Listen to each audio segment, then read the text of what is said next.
if the Supreme Court were to strike down Section 2 of the Voting Rights Act early enough in the year that those maps could be used in 2026, there is probably not a realistic path to the Democrats winning the House.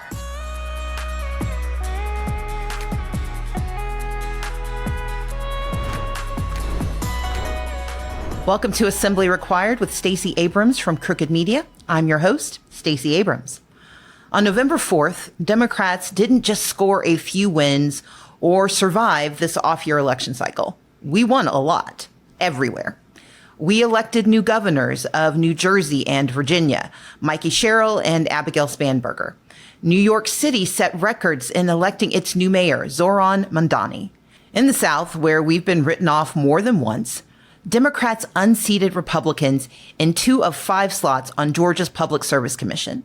And in Mississippi, Democrats picked up seats in the state legislature and broke a Republican supermajority in the state Senate. Now, most of these races required statewide consensus on the outcomes. Even though Georgia's Public Service Commission is divided up by district, every candidate still runs statewide, a remnant of Jim Crow that we can tackle on another day. However, the Mississippi election came about because the state was forced to comply with the Voting Rights Act and redraw its districts. This was a heavily litigated issue that only occurred due to a court order. And the goal was to expand voter access, not manufacture electoral outcomes. Which brings us to the other big win on November 4th, California's Prop 50, the Election Rigging Response Act.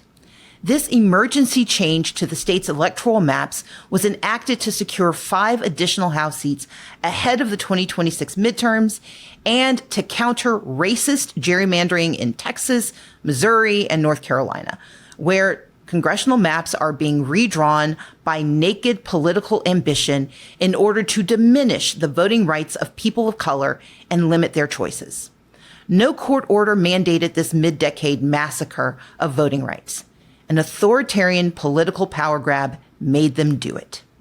You see, next year's midterm congressional elections will give Democrats the strongest chance to assert legislative authority in our democracy, and it will aggravate the concentration of power in the executive branch, and that's exactly what Republicans are so afraid of.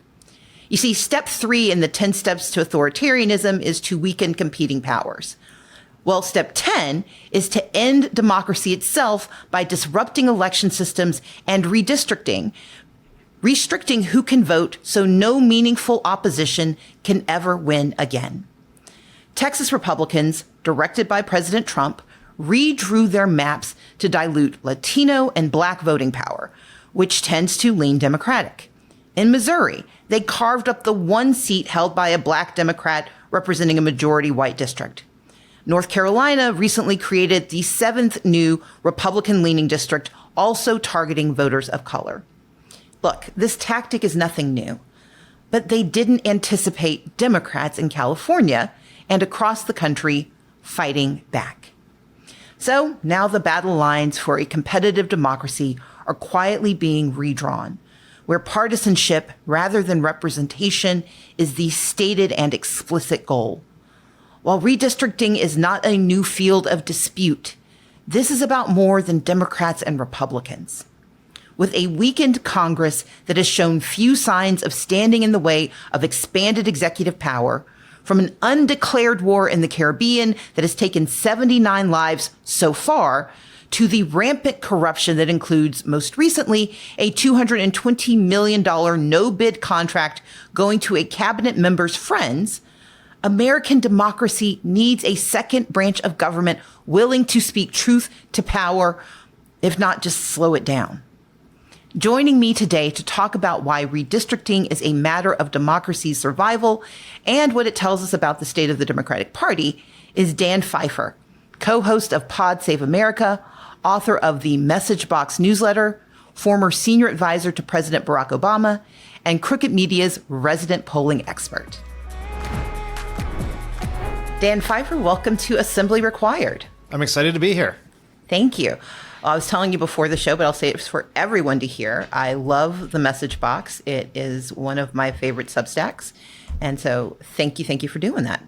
Well, thank you for saying that. That really means a lot. Okay, before we get into what's happening in individual states and what we can learn from this month's elections, I really want to start with some history and some fundamentals. Okay. So we know redistricting typically happens in the year after the census. And although mid-decade redistricting has occurred before, typically it's driven by court order.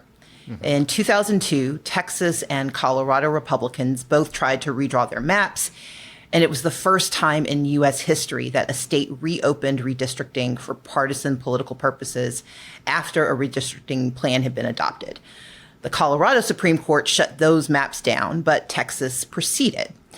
And I know you are very familiar with all this history, so can you talk for our audience a little bit about why what Texas did mattered so much after that 2002 election? Well, certainly after that, that was the beginning of Texas really leading the way in trying to use every possible tool at their disposal to rig democracy for Republicans. This led to some real strong arming and potentially legal strong arming from Dick Armey at the time, led to a massive scandal. It actually, in a very karmic way, blew up in the Republicans' face because it led to massive election scandals with Tom DeLay and Dick Armey and others that then helped the Democrats take the House back for the first time since 1994 in 2006. But it opened the door to the idea that Republicans would use everything they possibly can to hold power, and that districts, that partisan redistricting, partisan gerrymandering was a tool in their toolbox to use. And you would see this again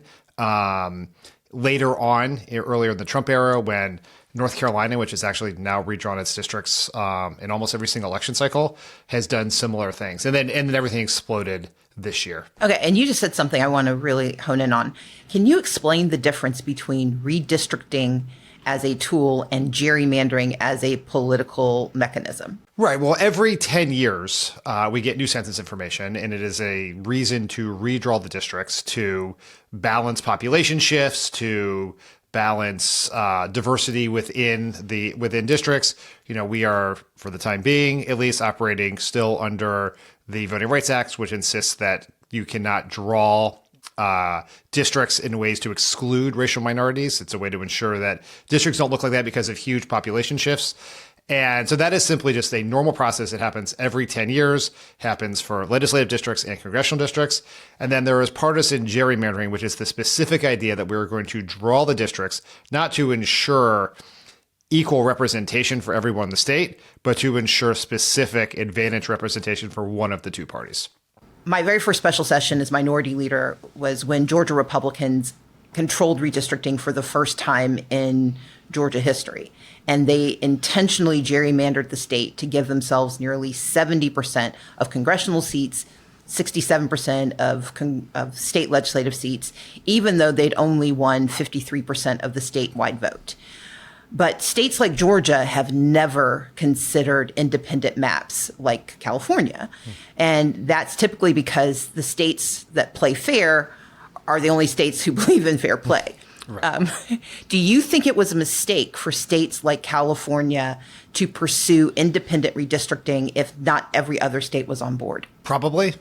I mean, if you go back to the time when California did this, was way back when Governor Arnold Schwarzenegger was in charge of the state of California. This was a effort led by a Republican at the time. And it was before a lot of this happened. Michigan did this, I think, back in 2018. They passed a ballot initiative to do it. It is the right thing to do. Like, we should get gerrymandering out of our politics. Things got made worse in 2013 or 2014 when the Supreme Court in the Rucho v. Common Cause case basically allowed partisan redistricting, with a totally perverse idea that the way to complain about partisan redistricting was to win at the ballot box, which you can't do if there has been partisan redistricting. A little bit of logic that eluded Justice Roberts at the time. The states were doing the right thing. And they did not foresee where our politics would go to the point that we would be not only just doing redistricting and possibly gerrymandering at the decade the decennial census, but just randomly when they thought it would help the party. So it is come out against our advantage, which is why Republicans, at least at the outset of this redistricting war of 2025, have a huge advantage because there are just more Democratic states that have the opportunity. It is. So I would say it has hurt us in this, but it's hard to fault the people who made the decisions when they made them at the time, because it's hard to foresee that things would get this bad. Was it hard to foresee, or were we naive? Maybe naive. I guess maybe naive. I guess you could say, which is maybe that's the story of the last decade of American politics, is that we were naive. Maybe if we looked at what happened in Texas in the early 2000s, that would have been the hint of what was to come. Well, I mean, the position we're in today also started with Texas.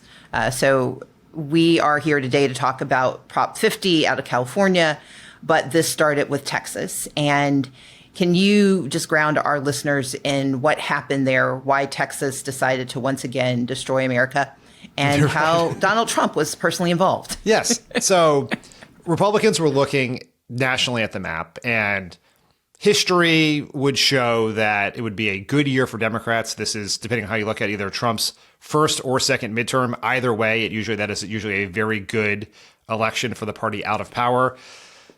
While all of our political system tends to advantage Republicans, the House is the least advantaged to Republicans, where we also have the one of the narrowest majorities in history. So if you were just a betting person early in 2025, you'd say the Democrats are probably going to take the House. One way to stop that is to go create more Republican seats. The easiest place to get that done is Texas, because they have a history of doing this. They have a very partisan governor and a very pliable legislature. And Texas has had a lot of demographic shifts. It's a state that actually moved very Republican between 2016 and 2024. And so Trump and his political team, they didn't have to put very much pressure on the Republicans to get it done, but they urged them to do it. And Texas undertook the idea of redrawing their districts.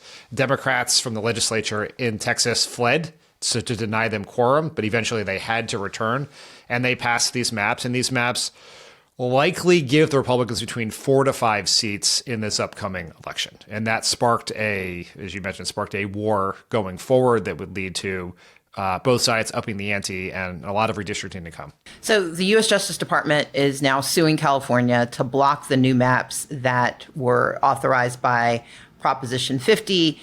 Pam Bondi has decried these maps, even though nearly 65% of Californians voted for Prop 50. So get inside Pam Bondi's head. I apologize for sending you there. Yeah, please, yes. It's a lot for a Monday morning, yes. So what grounds would the Justice Department have to sue, and what do you think it tells us about how they're going to approach what's happening in California and elsewhere? We have a lot of states who are doing redistricting. California's is unique because California has an independent redistricting commission already in place, passed by the state legislature. Gavin Newsom found a way to go around that, to be able to do a temporary redistricting that would just redraw the districts until the census, and was contingent upon Texas finishing, because he had to start this process before they passed theirs, was contingent upon Texas doing it. And so they had to jump through some legal loopholes here in California to get this done.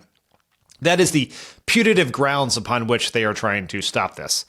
It is obviously, if Texas had jumped through legal ground, similar legal loopholes to get this done, they would not have sued there. And so this is an attempt. I think the people here in California that I've spoken to feel very confident in how all the I's were dotted and the T's were crossed. They're looking at it, but that is what she is trying to do. And it's just, she's doing, like, everyone here is doing Trump's bidding. Texas is doing Trump's bidding. Other states are doing Trump's bidding. Pam Bondi, per usual, is doing Trump's bidding.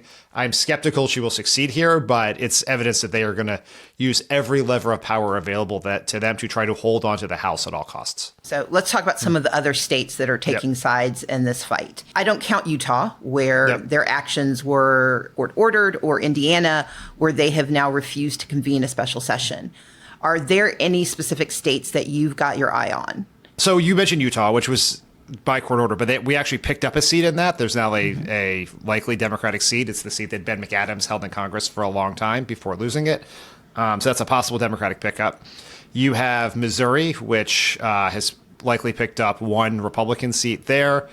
As you mentioned, Indiana has taken themselves out. They keep doing it, although reports are Trump to actually just either last night or this morning threatened to endorse the primary opponent of every Indiana state senator who would not do this. and they are trying to haul a bunch of these people in to meet with J.D. Vance and Trump in the White House to see if they can change the direction here. We also have Ohio, which is another interesting one, where Ohio was looking at redistricting, and they were going to aggressively partisanly gerrymander. There actually came to a bipartisan deal there to avoid sort of a court case. And that is going to end up being much less pro-Republican than Trump actually wanted. It's probably ends up, I think the Cook report, they analyzed it as a like maybe one seat, likely half a seat, depending on how it all turns out. But it could have been much worse. Right. And then we are also they wanted to do Kansas. Kansas is not going forward as of right now. And then we have a couple of states outstanding from the Republicans. Most notably is Florida. And to see what happens in Florida. Florida is similar to California, has some really tricky legal loopholes for them to jump through. Partisan gerrymandering is actually illegal in Florida. That has not stopped them in the past because they have a very pliant state Supreme Court. But Governor DeSantis and legislators there have looked at possibly doing this. They have not moved fully forward other than forming a commission. I think they're going to be under real pressure from Trump to go forward. And they could pick up 2 to 3 seats there. And then for the Democrats, we have 2 outstanding questions. One is Maryland, where the Democratic state Senate president has been very, very resistant to it. If they were to move forward in that state, we would pick up 1 seat. And then Virginia, very cleverly and very aggressively, has a process in place to look at to do redistricting next year, and they could potentially pick up 2 to 3 Democratic seats there. Can you talk a little bit about what the state of play is in Missouri? Because I know they passed those maps. There's the challenge to the maps because of the process that they used. Unclear, I think, how that all plays out. I think in the end, the likely scenario is they're going to pick up 1 seat. Republicans will pick up 1 seat in Missouri. So I wanted to talk about this because Maryland, I think, is an example of the reticence we're seeing on the side of Democrats. His argument is that it is against the process and we shouldn't fight fire with fire. And nationally, we continue to debate which strategies we should be using to defeat an authoritarian Republican regime without losing our virtues. So can you talk a little bit about how you see California's strategy resonating, and what are the dangers that you see if we refuse to engage in this kind of strategic oppositional approach? Yeah, I mean, I think what Gavin Newsom did was very bold and I think pretty risky for him, both at home and nationally as someone who pretty clearly seems to have presidential ambitions. Like he won by a lot. It was never actually ended up being a campaign, but that wasn't obvious from the outset, and he had to work really hard. Nancy Pelosi was very helpful in this to get everyone in California, all the leaders, all the stakeholders, the Hispanic caucus, the Black caucus, labor unions to agree to these maps. And it was very aggressive because it's not only 5 Republican seats, almost as importantly, there are several toss-up districts that he's made Democratic enough that the party will probably save tens of millions of dollars in money defending those seats that can now be deployed on offense in other states. And so very, very aggressive. But this is, as someone who lives in California, there is a really strong anti-gerrymandering culture here. People are very proud of what they passed many years ago. We've seen ourselves as sort of a beacon of democracy in that way. And so to take that on, to go up against the League of Women Voters, you generally never want to go up against the League of Women Voters. It's like the one political organization with a 99% approval rating. And to do that took real risk for him personally. It also sent a signal to Virginia, Illinois, which I left out, which can pick up a Democratic seat, to those states that this is something you can and should do if you have the power and the law behind you to do it. Because if we don't do that, because I think we all believe, or at least I think we all believe, that we should have a national law banning partisan redistricting. Yeah. We are only, it is the irony of politics and Sarah, but we're only going to have that law if we do partisan redistricting to match what the Republicans are doing, so that the next Democratic president, hopefully in 2029, can have a governing trifecta to pass such a law. And because we will lose the House we haven't gotten into the Voting Rights Act, Section 2, but under current status quo, if we don't win the House in 2026 should be a better year for Democrats than 2028. in the House just because of how we turn out as a party. And so if we lose that opportunity because we refuse to fight fire with fire, we may not get it back, and you would very potentially have a Democratic president with a Republican House in 2029, which means nothing we want to do passes. Assembly Required with Stacey Abrams is supported by the Defending Our Neighbors Fund. Across the country, immigrants are facing family separation, wrongful detention, and deportation without due process or access to legal support. In 2024 alone, more than 2.5 million immigration court cases went forward without legal representation. That means millions of people were denied the most basic protection we expect from our justice system, the right to a fair and due process. Powered by people like you, the Defending Our Neighbors Fund is providing access to life-saving legal aid to families in crisis. But they urgently need your help to meet unprecedented demand. The government is pouring billions of taxpayer dollars into enforcement while slashing funding for legal aid. That makes your support more urgent than ever. Join me and help defend your neighbors and keep families together. Donate now at defendingourneighbors.org/fund. Assembly Required with Stacey Abrams is brought to you by Aura Frames. The holidays are fast approaching, which means my family and I will be spending lots of time together and taking lots of photos. With an Aura frame, we can preserve those memories for years to come. Look, we've got a big family, so we can't be everywhere at once. Still, we don't want to miss a surprised smile or a moment of wide-eyed wonder. But instead of the Christmas morning photos sitting on our phones where no one can really enjoy them, we can send them directly to our Aura frames. When you give an Aura frame as a gift, you can preload photos before it ships and keep adding from anywhere, anytime. Share photos and videos effortlessly, straight from your phone all year long. You can't wrap togetherness, but you can frame it. For a limited time, visit auraframes.com and get $45 off Aura's best-selling Carver matte frames, named #1 by Wirecutter, using promo code ASSEMBLY at checkout.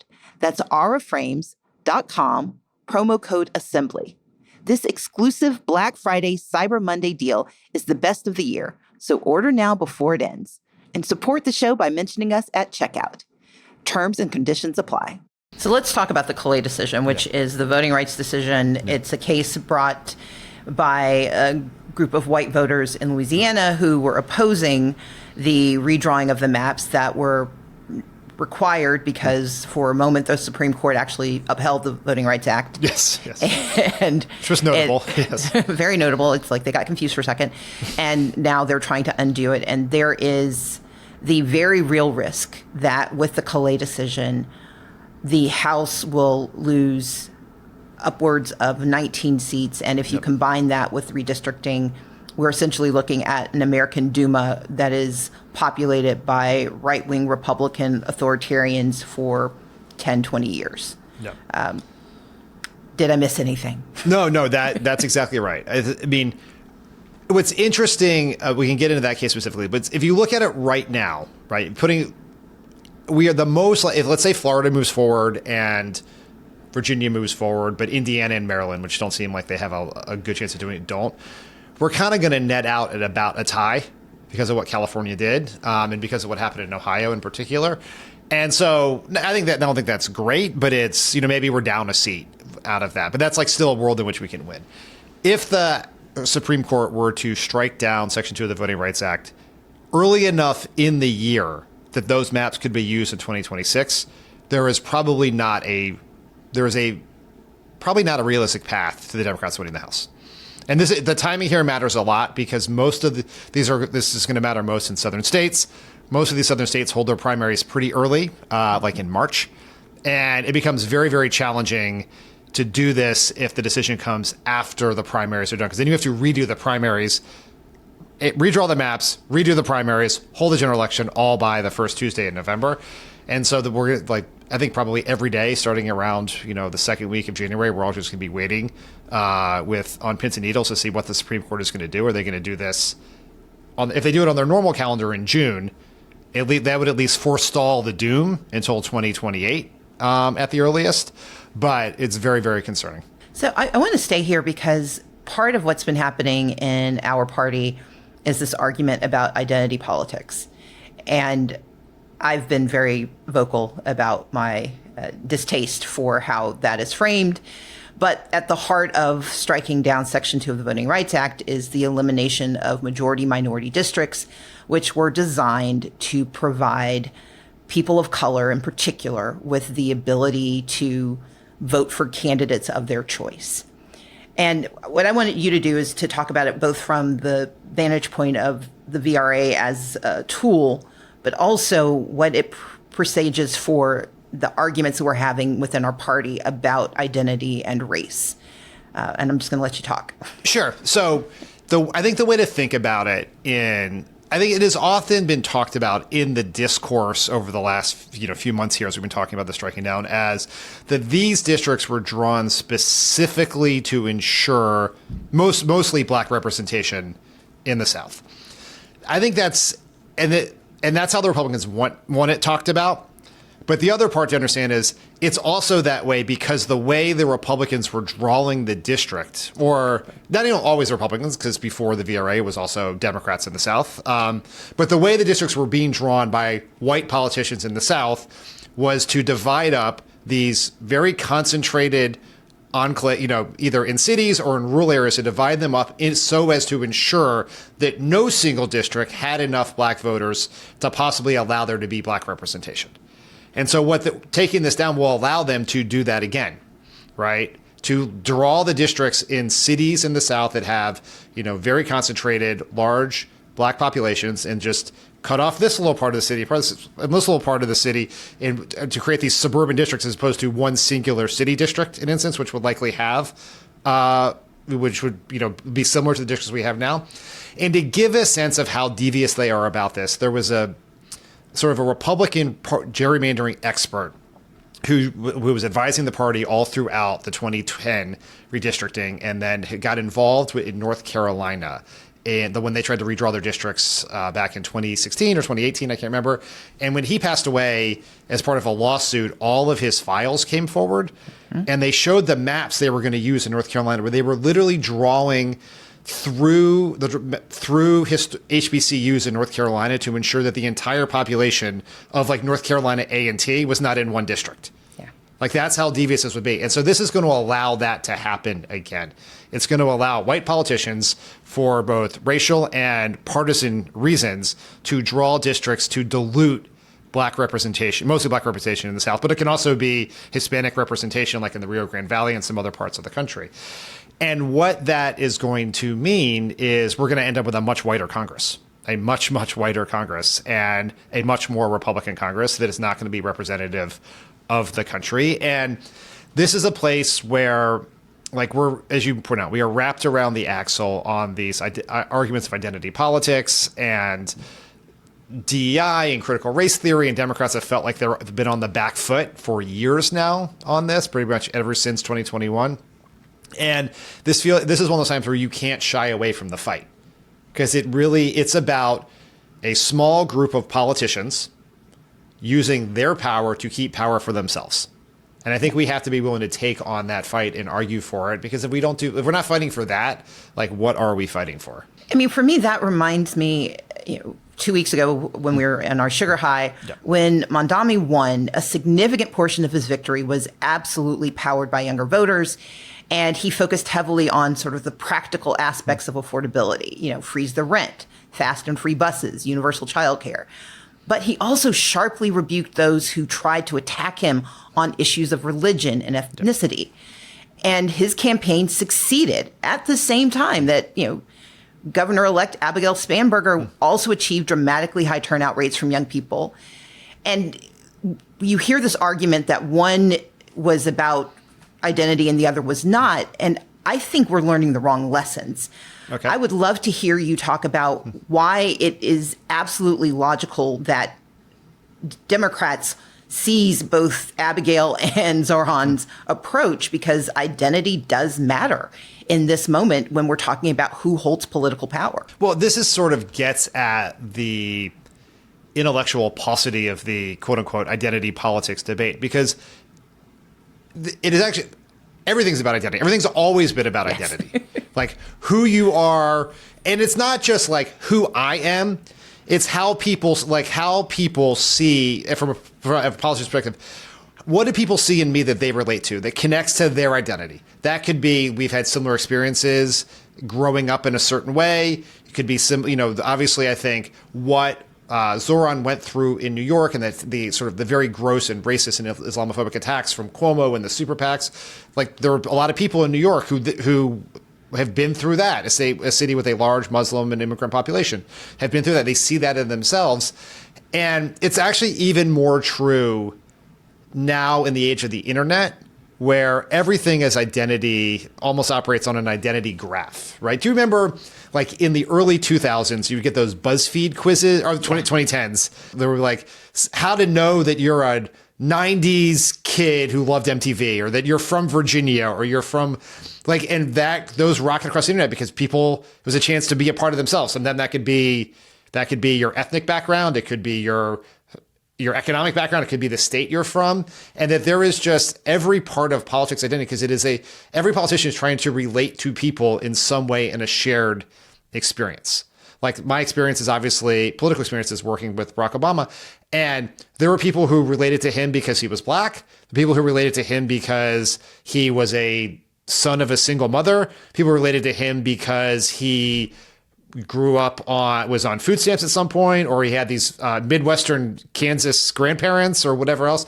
And like everyone, this idea that we sort of identified this idea that a candidate of color runs on identity politics, in this case, Zoran, and Abigail Spanberger as a white candidate does not, when everyone's running on a form of their own identity and trying to relate to as many people as possible in ways in which their identities connect. And it's one of those things that's almost hard to have this argument because people are having it in one dimension when the reality is in three dimensions.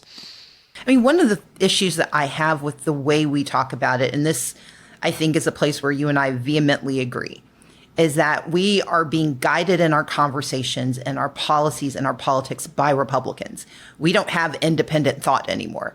I have this triad that I think Republicans use where they demonize what we say, what we think, what we believe, and they spin us into these circular arguments where we are fighting over our language, as though if we come up with the right verbiage, they'll suddenly agree with us. They will never agree.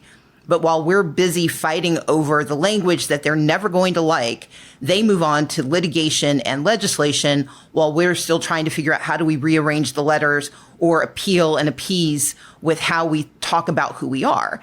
And I think that Republicans have been ruthlessly efficient in using this as a way to cement structural power. They've done this at the state and local level. They've done it now at the federal level. And they have this never-ending pipeline of candidates and pundits and policymakers and ideas. And that's allowed them to not just aggressively gerrymander for decades. It's allowed them to restructure the arguments that we have. It's allowed them to seat judges that will uphold their maps and their policies. And Democrats have largely been, I think, timid or ineffective in response. And one of the reasons I enjoy reading the message box is that you continue to show ways to pierce that tendency, not only to, cater to Republican ideology as a way to justify our existence, but also as a challenge to us to think about what we should be.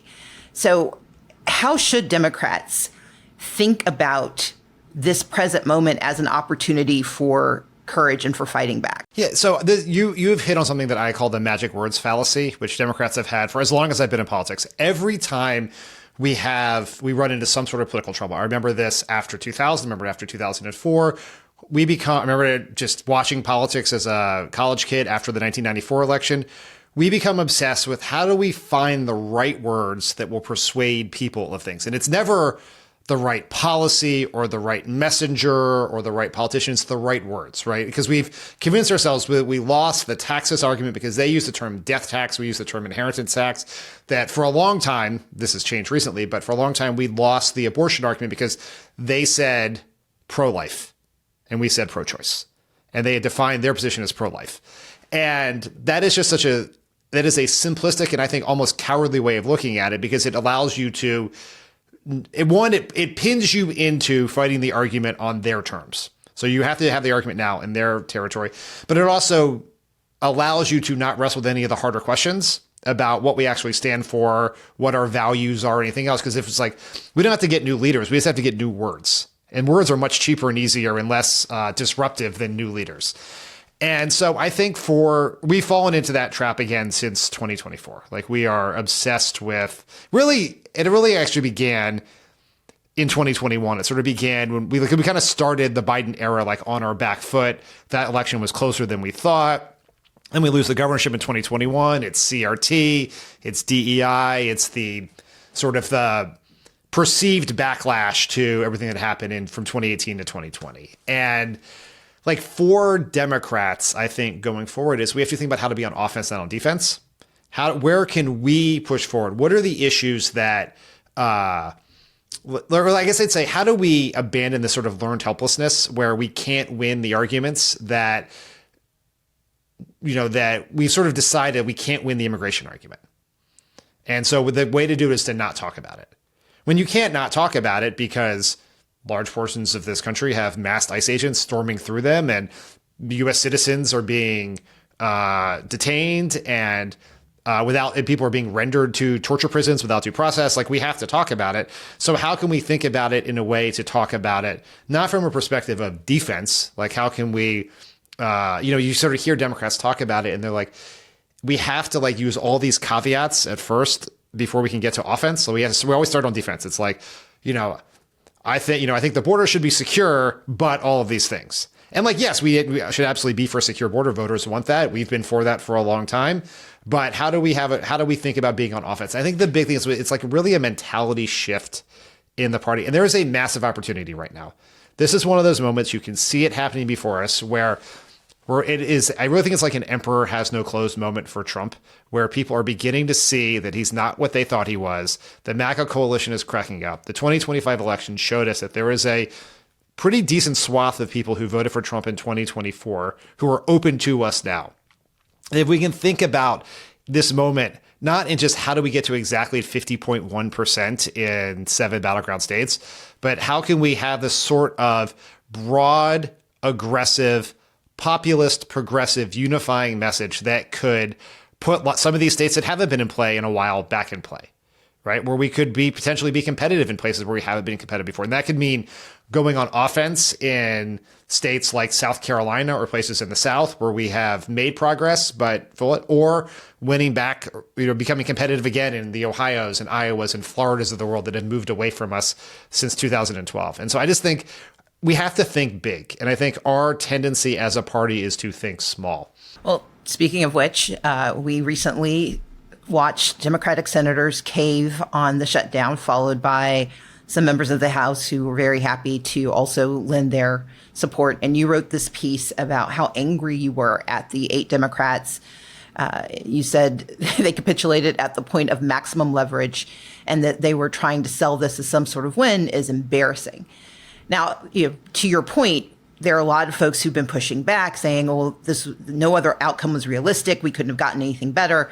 And so, just based on what you just said, I'd love for you to expand on that. Yeah. So I think I give a lot of credit to Senator Schumer and Hakeem Jeffries for being willing to unify their caucuses to support shutting down the government, refusing to fund what Trump is doing, and I give them credit for really being the first side that initiated the shutdown to actually win the messaging war. At the end of this, more people blame Trump and Republicans than Democrats. The people who cared about healthcare affordability went way up. The people who knew about the Affordable Care Act tax credits went up. They actually won the message war.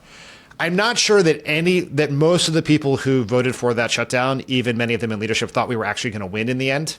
And so they were looking for an off-ramp. And what really it may have been the Republicans were never going to give, but there was it was such a real reversal of feelings. We come out of the election on that Tuesday, everyone's feeling great. I was at Crooked Con in DC. Everyone's fired up. People feel fired up. We feel like good for the first time in 1 year as a party. We are on offense. We're feeling good. Sunday night, they pull the rug out. And it's like you have to actually, if you're going to do it, if you're going to have the fight, you got to be willing to push it as far as you can. Yeah. And maybe, there'd be at some point where we decide the pain was too much. And because Trump's advantage in this is that he was willing to be cruel to people. He was willing to starve people. He was willing to make them freeze in their homes. He was willing to fire federal workers. But we should have pushed it, longer and harder, and had at least fought harder. Because if the fight is as important as you think it is, you can't really turn tail and run at the first sign of turbulence, which is, I feel like, what happened here. I mean, to your point, he's still going to starve people. We are still seeing cuts. I mean, right here in Georgia, they just announced the thousands of people who will lose SNAP benefits because of the Republican mega bill. LIHEAP is still on hold for thousands and thousands of Americans as we head into winter. And their cruelty, it doesn't seem to be letting up. But you recently wrote a piece about how those same elections revealed that Trump has entered the lame duck phase of his presidency. And I would add to it his plaintive whine last night. We're recording this on a Monday. He told the House to go ahead and vote for the Epstein files, knowing that he was going to lose that fight, and hoping, I think against hope, that we'll forget that he has the power to just release them on his own if he wanted to. Yes. But my concern, I want to talk about the Epstein thing too, but my bigger concern is that we are so myopically focused on Trump that we are ignoring this broader authoritarian regime, from Palantir's control of surveillance to how vote is gutting civil service to, as you pointed out, the just absolute cruelty that we are seeing. I mean, there's also this, rooting of corruption that's expanded to include Kristi Noem giving a $220 million contract to her friends. And we've got foreign actors who are receiving favors from the American government. And so do our Democratic leaders get this? This is hard. This is really hard. Because one of the first things I wrote after the election was, after Trump was sworn in, was that Trump's never going to be on the ballot again. Now, a lot of people at the time called me really naive for saying that, but my argument was we should not just focus on Trump. We got to focus on Republicans, because it's Republicans we're going to beat in 2026, and it's a different Republican we're going to beat in 2028. And then there is this and then I've written about Trump like every other day for the last 11 months. So I've listened to what I say, not what I do. And but there is this like tough incentive for the Democrats, which is there were a lot of anti-Trump arguments used in Virginia and New Jersey, and particularly in New Jersey, where Jack Ciattarelli was endorsed by Trump, I think he gave Trump an A+ or something in the primary when they asked him how he was doing as president. That was great fodder for not just persuading voters, but turning out voters in that state. So that we have this short-term incentive to talk about Trump because it fires up the people we need to fire up, particularly in these lower turnout, off-year elections. But in the long run, I really believe we're never going to face Trump again. And honestly, if it turns out he engages in military coup in January of 2029, like my being wrong on this podcast is really low on the list of problems I'm going to have. But we have this larger movement to defeat. And this movement is moving on without him right before our eyes. It's the Epstein vote. It is the debates within the party over they're breaking with him over H-1B visas, over, there's like real frustration about some of the things he is doing, some of the foreign affairs, the wars in the extra legal bombings in the Pacific and, outside of Venezuela and all of that. And so but the movement's going to be someone else is going to be the head. And I do think there is a risk that we're going to be so Trump obsessed going forward that we're going to miss the fact that Trump is not going to be around, and we're going to have to defeat something else and something bigger and something more dangerous, because Trump has always been the symptom, not the disease. There was a Republican right-wing culture, power, sort of culture of, power accumulation that led to a world in which Trump could win in 2016. And that same culture led to him being able to come back from January 6th and being convicted of crimes and win again in 2024. And defeating Trump but not defeating that culture means we're just going to be in the same place with a different figurehead at some point in the very near future. Assembly Required with Stacey Abrams is brought to you by Built. Nobody likes paying rent, but Built makes it feel a little better. Built is the loyalty program for renters that rewards you monthly with points and exclusive benefits in your neighborhood. With Built, every rent payment earns you points that can be used towards flights, hotels, Lyft rides, Amazon.com purchases, and so much more. And when you pay rent through Built, you unlock access to exclusive benefits from a network of more than 45,000 merchants. Just link your credit cards, spend at your favorite local spots, earn Built points on top of your regular card rewards, and get one step closer to that trip you've always wanted to take. And if you're looking for holiday presents, might I suggest Built gift cards or surprise credits at restaurants. Built points have been ranked the most valuable point currency by the Points Guy, and they just announced Built Cash, a way to unlock even more value from Built's partners. It's simple. Paying rent is better with Built. Earn rewards, and finally get something back for being a renter. Join the loyalty program for renters at joinbuilt.com/assembly. That's joinbilt.com/assembly. And make sure to use our URL so they know we sent you. And I think the Epstein files are one issue where, there's a point of opportunity. As we said, we're recording this on Monday, but it's expected that more than 100 Republicans are going to vote to compel the Justice Department to release all of the files. However, in response, notably Megyn Kelly has been trying to redefine depravity, and others are twisting themselves into pretzels to justify why Trump shouldn't be implicated. But there's the undercurrent of how this party is addressing what has made sort of its central theme of morality and family values. So beyond the hope that the Epstein files, weaken Republican loyalty, how can we exploit this tension? And to your point about how we've got to shift from this focus on Trump to this broader focus on Republicans, what should we be doing in this moment to continue to leverage that rift? So I think the core theme that runs throughout Trump and this Republican Party is corruption. There is depravity, there is moral abomination, there is criminality involved in the Epstein files and in that whole case. But it is also the story of a rich and powerful person using their power to protect themselves and their rich friends. And that is what everything about that is Trump building a ballroom paid for by corporate donations. That's all the crypto schemes. That's the free jet. It's the gold he's getting from Switzerland in order to take the tariffs down. Like we live in a kleptocracy. And that is not a Trump problem. That is a party-wide problem. It is being enabled across the board. And the very close relationship between the Republicans and these powerful members. Like, this is the corruption that drives people insane. It's also the corruption that led a lot of people to vote for Donald Trump in 2016, 2020, and 2024. Because they, as an outsider who is hated by the quote-unquote system, there were a segment of voters who thought that Trump would actually take on that system.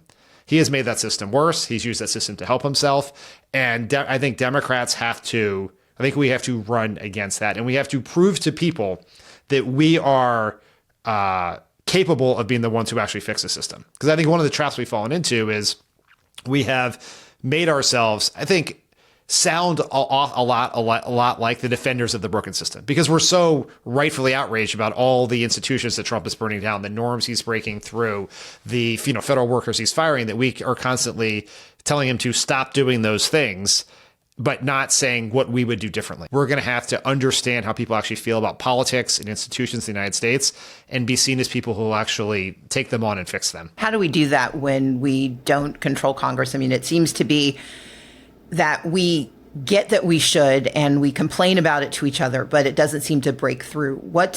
You're in charge of democracy and Democrats for the next, 3 minutes.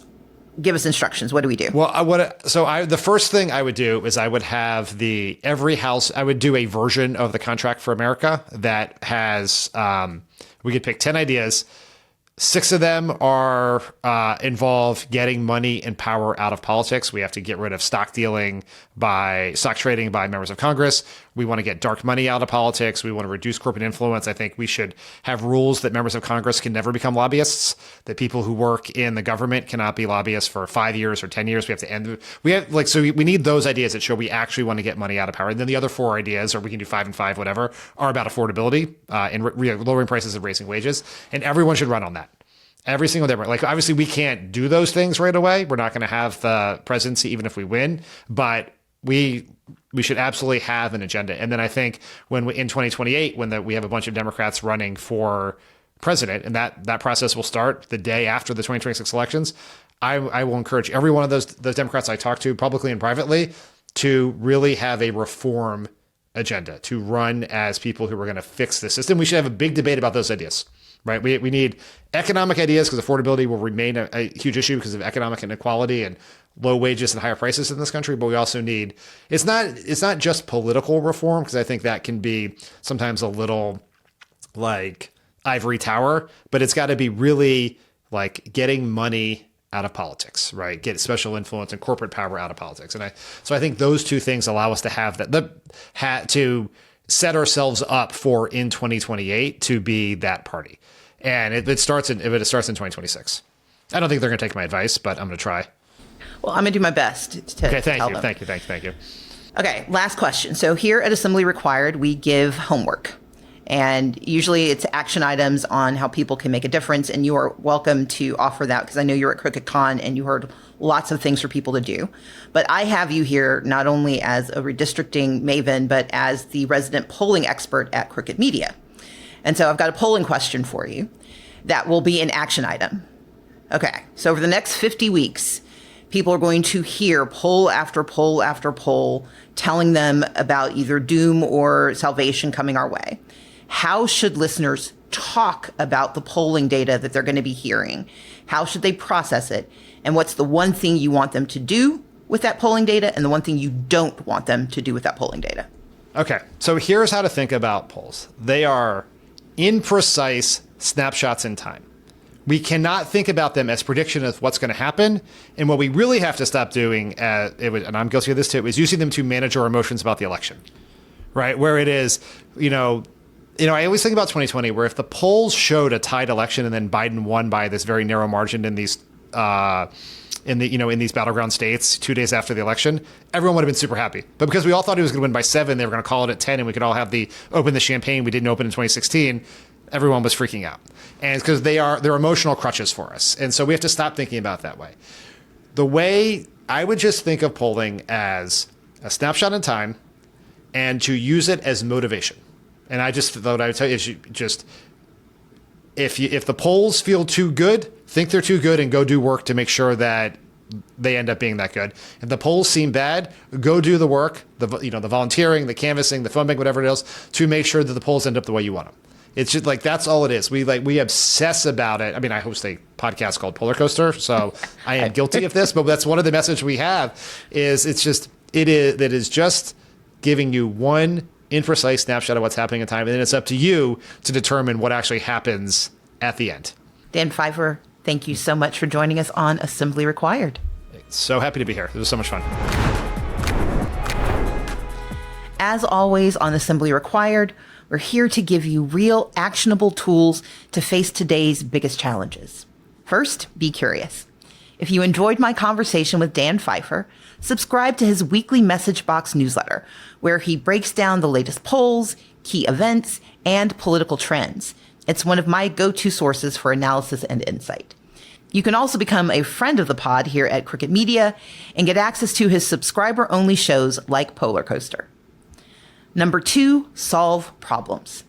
As Dan said, polling can offer useful insight into where people stand, but it's a reflector, not a predictor. However, we have the ability to shape outcomes using polling as an illuminator. What people are hearing, what worries them, and what they want for the future. Instead of slipping into anxiety, we can channel that energy into action, starting now. Voting is the end of the process, but the work starts immediately. So encourage your neighbors, your community, your friends, and your family to understand how politics will affect them, whether they know it or not. Look for issues that resonate and work together to see who is responsible for making it better. The midterms are more than congressional races. City, county, and school board races will all be on the ballot. And all of this may feel far away, but they'll be here before we know it. Volunteer with organizers, knock on doors, have real conversations with people, asking what they need to make their lives better. Percentages can only tell you so much, but talking to real people can tell you everything. And last, of course, do good. This past weekend, more than 1,000 Starbucks workers went on strike across 40-plus cities due to stalled contract negotiations. Organizers say they are ready to widen the strike if executives don't budge, and they're asking customers to stand with them by steering clear of Starbucks as part of the No Contract, No Coffee campaign. We've talked a lot on this show about the power of protest, about labor unions, and about how boycotts are one of the most effective tools we have. It's also a muscle we have to flex if we want to be ready for broader actions. So please, do your part. Skip the latte. Stand with the workers. Assembly Required continues to grow its audience, but we need your help. More and more people are looking for ways to understand what's going on, and they want to hear the voices of experts who can give us insights and action items. So, tell people about us. Be sure to share this episode and subscribe on all of your favorite platforms. Boost our visibility by rating the show and leaving a comment. You can find us on YouTube, Spotify, Apple, or wherever you get your podcast. And please also check out my Substack, Assembly Notes, where we dive deep and where I share more of my thoughts on how we fight back against this authoritarian regime. And once again, I want to thank you, the thousands of you who have signed up for the 10 Steps campaign at 10stepscampaign.org. We now have a toolkit where you can find concrete examples of the 10 steps to freedom and power. We include links to organizations, recommendations for you, regardless of whether you are ready or what you're ready to do. And we are constantly adding new organizations and examples of how to get involved. I'd love to hear more about how you're processing what's happening around us and what tools and resources would be helpful. If you have a report, a question, or a comment for me, send it in. You can start with an email to assemblyrequired@crooked.com or leave us a voicemail, and you and your questions and comments might be featured on the pod. Our number is 213-293-9509. That wraps up this episode of Assembly Required with Stacey Abrams. Be careful out there, and I'll meet you here next week.